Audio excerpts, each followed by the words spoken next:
Welcome back to my channel. I am back with another review, so if you haven't already, please hit the subscribe button and the notification bell so that you know every time I upload a new video. A lot went down in this episode, so let's just get right into this review. So at the very beginning of this episode, Rennie ends up meeting up with Sierra, and apparently Sierra has not learned her lesson when it comes to trying to play peacemaker, because she tried to get Rennie to agree to meet up with Erica Banks. Now, the last time Erica Banks and Rennie decided to meet up to try to work out their issues, they ended up getting into a fight, and that's the reason why they're not cool right now. So I don't understand why Sierra wants them to repeat that, and Rennie really was not for it. Rennie said that she had already tried to have a conversation with Erica Banks 2 times and she doesn't want to do it a 3rd time because the last time they got into a fight. So I just really feel like Sierra needs to stay out of it and worry about her own problems that she has going on in her life, because at the end of the day, if something goes wrong with this meetup between Rennie and Erica Banks, she's going to be the one to blame for it, and everybody's going to turn on her because she's the one that decided to try to get them together. So ever since Karlie ended up going through her man Kai's phone in the previous episode and finding messages of him flirting with other women, she decided that in this episode she was going to put together a mixer so that men and women can get together and get to know each other a little bit more. And I honestly wonder if she's putting together this mixer for herself so that she can meet a guy.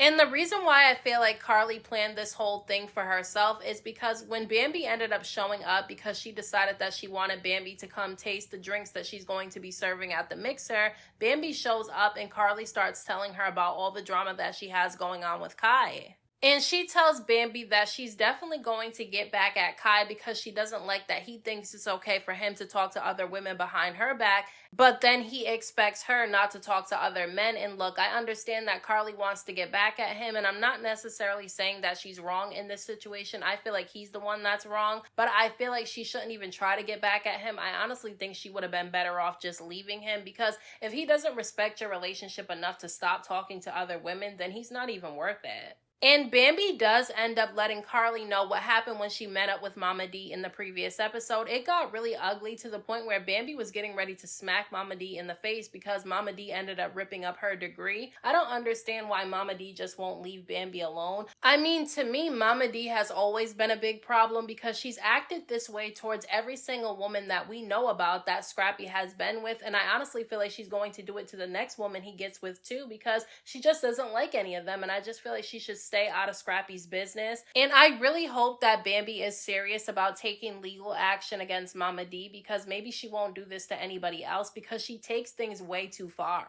So Erica Banks ends up meeting up with Yandy in this episode, and she tells Yandy that she feels some type of way about Sierra trying to get her to have a sit down with Rennie. She said that she doesn't want to sit down with Rennie because Rennie hit her and threw a drink in her face the last time they were together. Things really just did not go well. And Yandy was right. If they're gonna squash their beef, then both of them need to take accountability for their actions. I feel like the way that Erica Banks was talking to Rennie was really triggering for her, especially when she was telling her that she needed therapy, knowing that Rennie's mother passed away and she was having a hard time dealing with it. And so that's what triggered Rennie. But Rennie also needs to take accountability for the fact that she did not have to put her hands on Erica Banks at all. Something really got to her, and that's the reason why she decided to do it, but that doesn't make it right. And so I do think that Yandy is right about that, but I just don't feel like it's the right time for the two of them to sit down and have a conversation. I just don't feel like Sierra should be pushing them to do something they're not ready to do yet. But Yandy did let Erica Banks know that if she wants her to come with her to have the conversation with Rennie, she will, to make sure that nothing gets out of hand.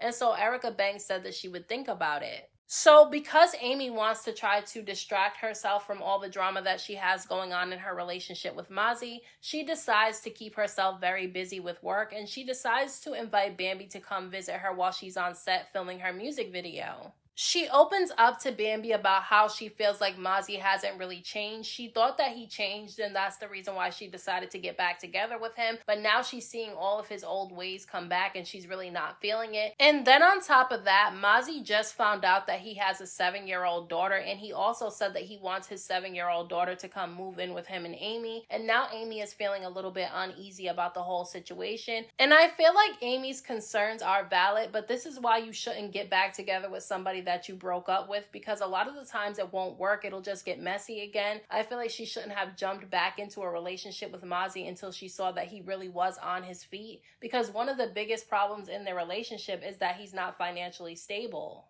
And Amy ends up telling Bambi that she hasn't even told her mother and her sisters about the fact that Mozzie has a 7-year-old daughter, and she knows that they're not going to take it well because they weren't for her getting back together with Mozzie in the first place. Now, honestly, it's not her family's business and it's not their problem, and they're not the ones to make the decision for Amy of what she wants to do. But I do feel like their concerns are valid, and to be honest with you, they were right because she's struggling right now in this relationship with Mozzie. So it's the night of Carlys Mixer, and Jessica White and Bambi end up showing up to the event. And look, Karlie ended up introducing Bambi to this guy named Alpha, and Bambi was definitely flirting with him and, mingling with him because she's just enjoying the fact that she can do what she wants at this point since her divorce from Scrappy. And she started asking him some questions, like things that she wasn't okay with in her past relationship. And one of the things that she ended up asking Alpha was if he has a mother, and he said yes, and she wasn't really for it, but she was just joking around. I honestly feel like people who watch these shows really need to lighten up a little bit. It was very clear that she was joking around about the whole mother thing. The only reason why she said it is because she went through a lot in her marriage with Scrappy because of Mama D, and she doesn't really want to deal with something like that again. I mean, would you want to date somebody who has a mother that acts like Mama D? I don't think so. Now, I don't know what was going on with Jessica White. I don't know if she showed up drunk or if she ended up getting drunk at the mixer, but she was just acting a whole fool, going up to this guy Alpha, saying a bunch of unnecessary stuff. Nobody can really understand what she was saying. She was slurring her words. I honestly hope that she really was drunk and that she just wasn't putting on an act for this show, because to me, she made herself look dumb. I mean, I just don't like when people don't know how to handle their liquor. So to me, it wasn't really funny that she was acting like that. It was kind of annoying.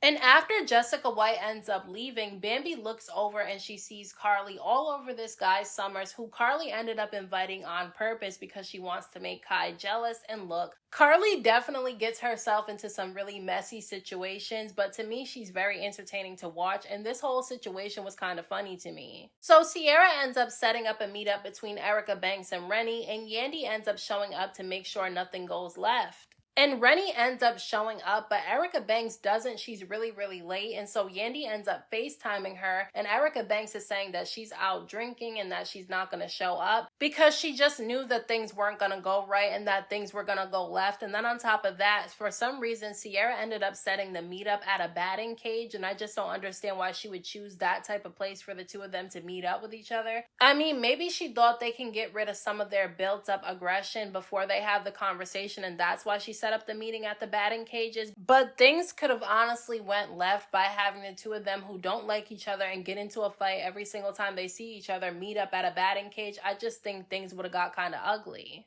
But I do feel like Erica Banks should have told Sierra and Yandy that she wasn't going to come, because I believe she knew she wasn't going to show up, and Yandy was really pissed off because she decided to go there just for Erica Banks, and Erica Banks didn't even tell her that she wasn't coming. I just feel like everybody needs to stay out of the issues that Rennie and Erica Banks have with each other. If they end up running into each other, let them talk about it themselves when they want to, not because they're being forced to.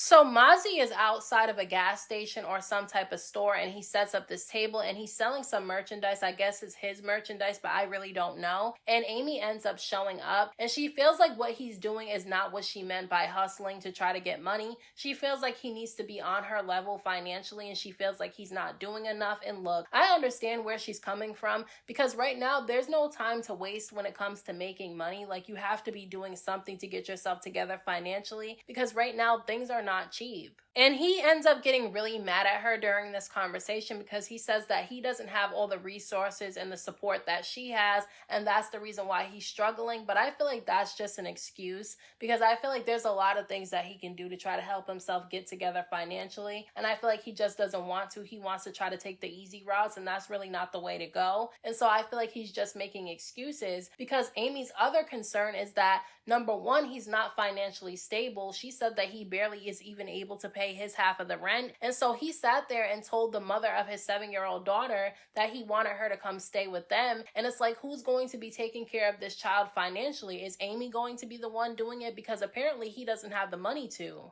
I do have to question Amy a little bit too, though, because if she knew that he was struggling financially, why would she be talking about getting married to him, buying a house, and having children? She shouldn't be talking to him about any of this stuff until he gets himself together. So at the very end of this episode, Karlie ends up setting up a double date between her and the guy Summers, who she was all over at the Mixer, and then Bambi and the guy Alpha, who Bambi met at the Mixer as well. They end up meeting up for dinner at the guy Summers' house. And while they're sitting down having dinner, she ends up getting a phone call and she goes outside to answer it, and it's Kai on the phone and he's asking her where she's at, and she's trying to lie to him and say that she's at dinner with friends. And so he tells her that he's going to end up pulling up on her, and then he shows up anyway. He was already there waiting outside the house because he said he had her location. Like, Karlie made a big mistake. If you're going to go out here and you're going to try to see other men behind your guy's back, at least turn your location off so he doesn't know where you're at. So he ends up showing up. Karlie starts running, okay, towards the house, which I'm sorry, I thought it was kind of funny, but it was scary at the same time because of how aggressive he showed up to the house. But Karlie is an actress, okay, because she was acting her ass off in this scene. So that's when Summers, Bambi, and Alpha all end up coming to the door, and they see Karlie and Kai going back and forth with each other. And look, Kai was pissed the hell off, okay, because he was mad that Karlie was seeing another man, but she told him that the reason why she did it is because he was talking to other women, and he admitted to her that he was talking to other women. So I don't understand why he's so upset. I feel like a lot of guys feel like they can do stuff and they can do what they want, but the second the woman goes and does the same thing to them, they feel some type of way about it and they can't handle it. But I'm sorry, this scene was kind of funny only because I feel like it was really staged and they were really doing a lot of acting during this scene, because Karlie is such a good actress. She ran over to his car, like she was running to his car. He rolled the window down and he's talking to her from the window halfway down, and she's trying to attack him, like she's trying to get into the car, and Bambi runs over there and she's holding Karlie back, and Karlie is trying to fight through to try to get to him, and she takes her phone and I think she throws it at him, and I think he catches it and he throws it on the ground outside, and she claims that her phone was broken. It was just a really, really messy situation. Karlie is always in these very toxic relationships. I feel like she needs to be single. Like, a lot of us do joke around about how Karlie always has a man, and they do it in the show a lot too. But to me, Karlie really does need to be single and find herself a little bit more and love herself a little bit more. And then when she's really in a good place, then she can get into a relationship. So those are my thoughts on this week's episode of Love and Hip Hop Atlanta. Let me know what you guys thought about this episode down in the comment section. Don't forget to hit that like button for me. I appreciate it. Don't forget to subscribe to my channel for more videos and hit the notification bell so that you know every time I upload a new video. Thank you so much to everybody who has subscribed to my channel. I appreciate you all. And until next time, I will talk to you guys in my next video.